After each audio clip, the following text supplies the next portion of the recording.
Notre dossier sur la mine responsable avec la société Solicaz qui accompagne les miniers pour reboiser les mines d'or.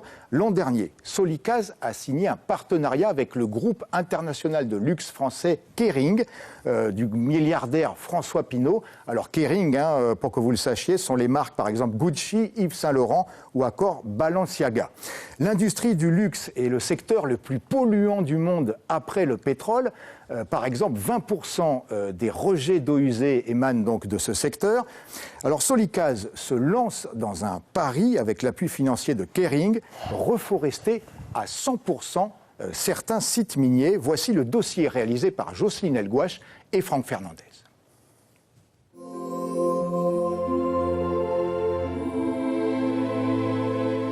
L'or, ses éclats et ses paillettes, ce métal précieux qui, depuis la nuit des temps, est paré de 1000 vertus. L'or va leur refuge indétrônable, tant convoité. Mais pour parvenir à ces joyaux, il faut passer par là. La mort d'une partie de la forêt amazonienne de la Guyane française. Au tout début de la chaîne, après l'extraction de l'or, voilà ce qu'il reste. Un terrain dévasté, quasi lunaire. Ce site minier a été exploité durant quelques mois et le chantier est arrêté depuis 3 ans. Une terre lessivée, devenue stérile, où plus rien ne pousse. La mine Jota, tenue par Josiane Brandeloro. Cette Brésilienne a débuté dans l'orpaillage dès l'âge de ses 17 ans et exploite depuis 2002 plusieurs sites miniers en Guyane. Ce chantier a été entièrement déboisé sur 20 hectares. La patronne le sait. Elle a obligation de restituer un tiers de la surface défrichée, revégétalisée. La police des mines impose aussi de remettre le cours d'eau dérouté pour l'extraction de l'or en l'état initial. Ça, on va tous mettre à l'ordre, on dirait, comme c'était avant. Par exemple, on commence à réhabiliter, puis après faire la revégétation.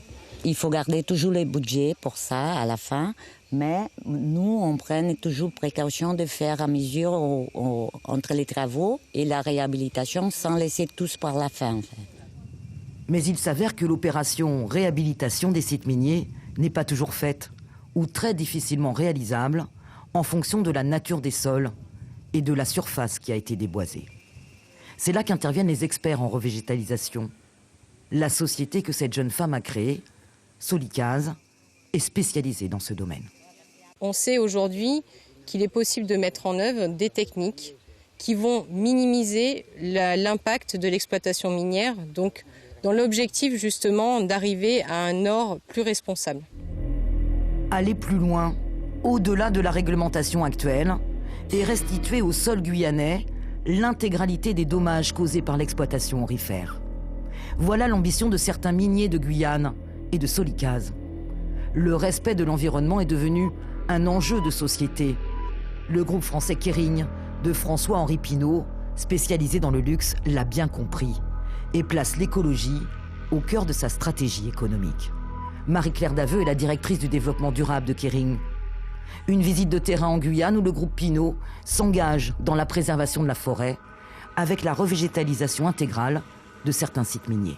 Nous avons pris en fait l'engagement d'avoir un or 100% éthique. Donc qui dit or 100% éthique, c'est à la fois de l'or recyclé, c'est à la fois d'or qui vient de mines Fairmine, Fairtrade, et c'est aussi de l'or évidemment où on a la traçabilité. Et ce qui est aussi très intéressant avec ce projet, je dirais que c'est un peu la cerise sur le gâteau. Au-delà de la revégétalisation des espaces qui ont été utilisés, on développe en fait le processus de certification tout au long de la chaîne et donc jusqu'à la mine via la fameuse certification RJC qui nous permet vraiment de connaître d'où vient l'or qui est extrait donc des mines. Cela fait maintenant 40 ans que les chercheurs du CIRAD de Kourou travaillent sur l'écologie des forêts et les systèmes déforestés de Guyane. Le laboratoire de la société Solicaz est hébergé au CIRAD. C'est dans ce petit local qu'interviennent les tout premiers travaux pour faire renaître la forêt d'un site orpaillé. Les chercheurs ont sélectionné des plantes endémiques de Guyane qui, associées avec une bactérie, ont des croissances très rapides. Et voilà le résultat. Spectaculaire.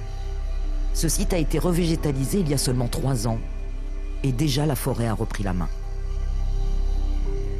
Le cours d'eau qui avait été détourné pour l'exploitation de l'or a retrouvé son lit. L'expertise des sols et les connaissances de Solicase dans la revégétalisation ont permis à cette exploitante minière d'obtenir de très bons résultats dans le reboisement du Placer. Par rapport aux traitements de blouture qu'ils font, c'est différent que nous. Nous, on fait les natifs comme on fait des plantes chez nous. On pose dans un pot et on plante les boulutures. Mais on a trop de pertes en fait sur la nôtre, sur celle-là qu'on a fait. En comparaison de celle-là des Solicase, ils savent faire. Ils nous conseillent aussi comment il faut faire. Et à partir du moment qu'eux, ils ont entré avec nous, ça améliorait 100%, on dirait.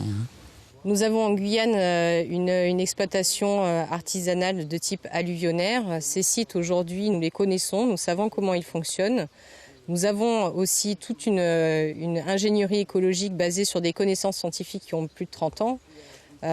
Nous avons expérimenté les plantations et donc aujourd'hui il est possible de mettre en place des techniques qui vont permettre de restaurer la biodiversité. On a du recul sur des sites qui ont été plantés il y a maintenant plus de 8 ans et les résultats sont positifs.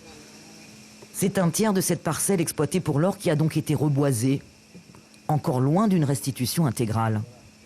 La présence d'un grand groupe comme Kering, aux côtés de miniers guyanais, permettrait de se lancer dans une autre dimension, bien plus ambitieuse. Ce que peut faire Kering d'abord, c'est souligner que quelque chose de très concret peut faire. On peut utiliser de l'or, mais cet or peut venir de mines qui travaillent de manière tout à fait responsable. Et quand je dis qu'ils travaillent de manière responsable, c'est à la fois sur le pilier social, mais c'est aussi sur le pilier environnemental. C'est-à-dire qu'il peut y avoir une exploitation raisonnable et raisonnée de l'or, et notamment avec une remise en état qui est quasiment parfaite. La perfection n'est pas de ce monde, mais vous voyez bien ce que je veux dire, qui est vraiment quelque chose où la nature revient comme c'était précédemment. L'objectif que s'est fixé Solicase avec l'aide de Kering, reforester à 100% certains sites miniers de Guyane. Pour ces administrations de l'État, c'est une révolution verte dans le monde de la mine. Il y a beaucoup de miniers qui jouent le jeu, il y a encore des gens à la traîne, et c'est justement des gens qui jouent le jeu et qui se mettraient à faire du 100% qui permettraient d'entraîner une revégétalisation sur l'ensemble des sites miniers. Créer un réseau mine d'or propre, mine responsable, illusion ou réalité. Le groupe Forest Finance France y croit. Il s'est associé à la société Solicase pour faire de la Guyane un exemple de mine d'or éthique. Ça n'est pas que la responsabilité des miniers, ça il faut bien le comprendre. Ce qui fera réellement changer les choses, c'est le consommateur. Lorsque l'acheteur final demandera à ce qu'on lui fournisse un produit fini, que ce soit un bijou ou autre accessoire de luxe, avec une traçabilité complète sur le fait que le sourcing a restitué ou a rendu à la nature en tout cas ce qui lui avait été pris, à ce moment-là on réussira à impliquer tous les acteurs de la chaîne. Nous on essaie d'intervenir aujourd'hui sur des petites, à une petite échelle, mais l'idée demain c'est effectivement d'aller beaucoup plus loin. Aujourd'hui, les connaissances acquises en Guyane dans la revégétalisation des sites miniers ont fait leurs preuves. Reste aux exploitants, aux décideurs, de prendre le chemin de la mine verte, de la mine responsable. Cette technique et cette expertise mise en place pour la réhabilitation des sites miniers pourraient être étendues à l'ensemble des sites de Guyane, mais aussi ailleurs dans le monde.